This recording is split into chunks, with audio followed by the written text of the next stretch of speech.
RJD नेता तेजस्वी यादव ने बहुत बड़ा बयान देते हुए कहा है कि इंडिया गठबंधन सिर्फ लोकसभा चुनाव के लिए ही था। तेजस्वी के बयान पर एनडीए के नेता तंज कस रहे हैं। सवाल है कि इंडिया खत्म तो क्या अब सिर्फ तेजस्वी की चलेगी?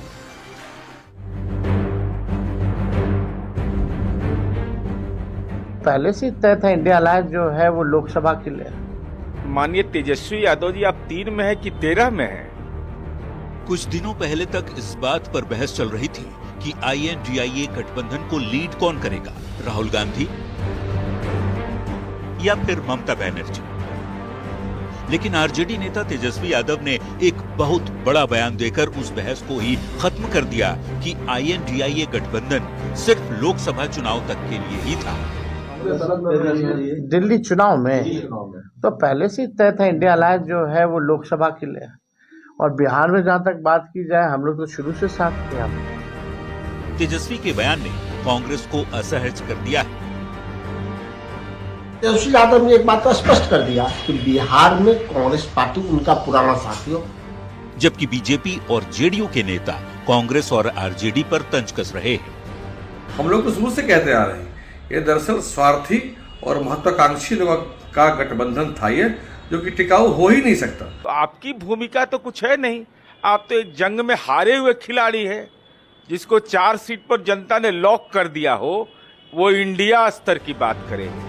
दरअसल एनडीए या कहें कि बीजेपी से मुकाबले के लिए विपक्षी पार्टियों ने लोकसभा चुनाव के पहले इंडिया यानी INDIA नाम से गठबंधन तो बना लिया, लेकिन कई मौकों पर इनके बीच का मतभेद खुलकर सामने आया। अब जबकि दिल्ली विधानसभा के चुनाव में कांग्रेस और आम आदमी पार्टी आमने सामने है, तो फिर इंडी गठबंधन के अस्तित्व पर सवाल खड़ा हो गया है। न्यूज़ 18 के लिए पटना से शैलेंद्र कुमार के साथ ब्यूरो रिपोर्ट।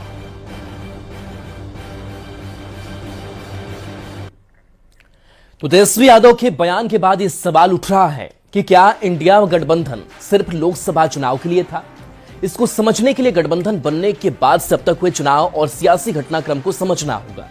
इंडिया गठबंधन बनने के बाद कई राज्यों में विधानसभा के चुनाव हुए, लेकिन सभी राज्यों में गठबंधन के साथ एक साथ नहीं लड़े, बल्कि कई राज्यों में अलग अलग चुनाव लड़े।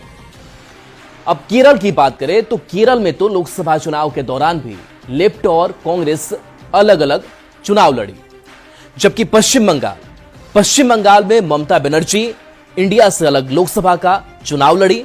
मतलब लेफ्ट और कांग्रेस साथ साथ, और ममता की टीएमसी अलग चुनाव लड़ी। लोकसभा चुनाव के बाद हुए विधानसभा चुनाव में भी खटपट देखने को मिली। पंजाब में कांग्रेस और आप अलग ही थी। इंडिया गठबंधन बनने के बावजूद हरियाणा में कांग्रेस और आम आदमी पार्टी अलग अलग चुनाव लड़ी और दोनों को हार मिली। यहां तक कि लोकसभा चुनाव के पहले 3 राज्यों में चुनाव हुए, मध्य प्रदेश, छत्तीसगढ़ और राजस्थान। इन तीनों ही राज्यों में कांग्रेस ने सहयोगियों के लिए सीट नहीं छोड़ी थी। अब जबकि दिल्ली में विधानसभा का चुनाव है तो कांग्रेस और आम आदमी पार्टी आमने सामने है, और यही वजह है, सवाल भी खड़ा हो रहा है कि जब विधानसभा का चुनाव अलग लड़े तो फिर गठबंधन किस बात की? यानी समझने वाली बात यह है कि गठबंधन में ज्यादातर क्षेत्रीय पार्टियां हैं।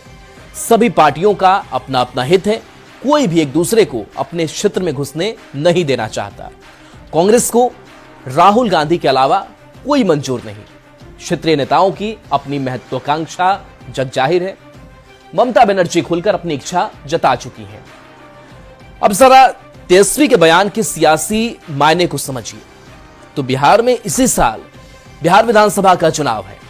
2020 में आरजेडी कांग्रेस साथ साथ लड़े थे। 2025 में भी आरजेडी कांग्रेस और लेफ्ट के साथ साथ लड़ने की उम्मीद है।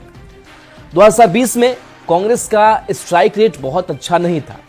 2020 में कांग्रेस का स्ट्राइक रेट महज 27.14% था। कांग्रेस 70 सीट पर चुनाव लड़कर महज 19 सीट जीत पाई थी, जबकि आरजेडी 144 सीट पर लड़ा और 75 सीट जीत गया। 2020 में आरजेडी का स्ट्राइक रेट 52.08% रहा। यानी कांग्रेस का प्रदर्शन बेहतर होता तो बिहार की राजनीतिक तस्वीर बदल जाती। कई मौकों पर आरजेडी के नेताओं ने कांग्रेस को जरूरत से ज्यादा सीट देने की बात कही। तेजस्वी यादव 2025 में 2020 वाली स्थिति नहीं चाहते। हो सकता है कि कांग्रेस पर अभी से दबाव बनाने के लिए तेजस्वी ने कह दिया कि इंडी अलायंस सिर्फ लोकसभा चुनाव तक ही था। तो देखिए, इस तरीके से अब जो अपने समीकरण है वो साधने की कोशिश की जा रही है। अपना अपना नफा नुकसान जो है वो भी देखा जा रहा है। सीटों के जो गणित है, जो फॉर्मूला है, उसको अपने दिमाग में अभी से ही चलाया जा रहा है कि अगर हम ज्यादा पार्टियों के साथ लड़ते हैं तो हो सकता है कि हमें सीटों के साथ कंप्रोमाइज करना पड़े और ऐसे में हमें नुकसान उठाना पड़े। तो अपनी अपनी जो विसंगतियां हैं उसको भी समझने की जो कोशिश है वो की जा रही है। और देखिए